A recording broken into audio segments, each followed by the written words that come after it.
আমার কথা আছে আপনার সাথে। আস্তে, বাসায় লোকজন আছে। দেখি আপনি আসছেন আমার সাথে।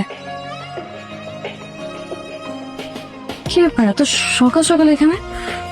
আমি নিতে আসছি আপনাকে আজীবনের জন্য। মানে?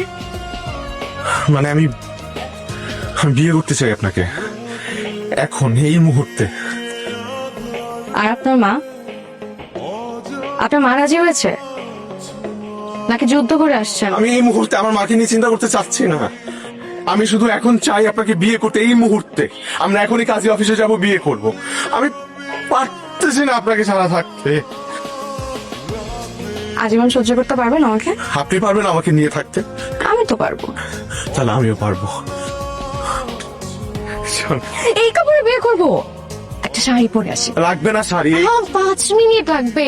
একটু না, নার্ভাস লাগছে একটু।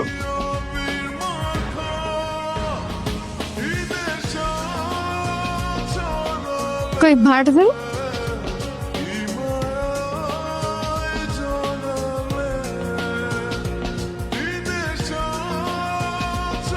আসেন না।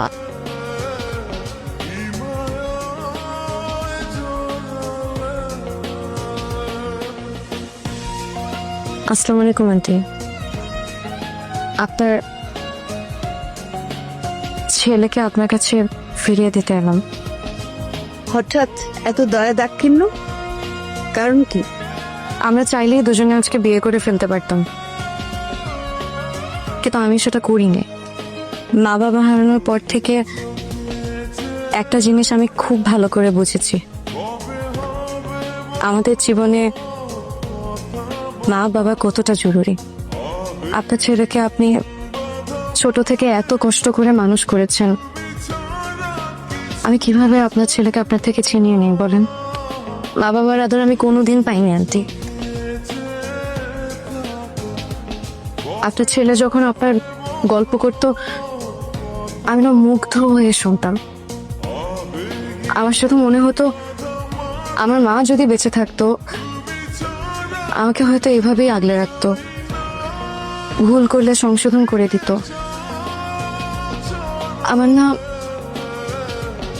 না অনেক লোভ হয়েছিল আপনার মেয়ে হয়ে আপনার বাসায় থাকবো। ছেলের বউ তো মেয়ে হয়ে থাকতেই পারে না আন্টি, কিন্তু আপনি তো সেটা চান না, তাই আমি আমার সাহস করিনি।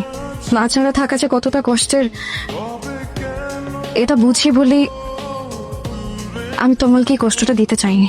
আজকে আমরা বিয়ে করলে তমাল হয়তো আমাকে পেত, আমি হয়তো তমালকে পেতাম, কিন্তু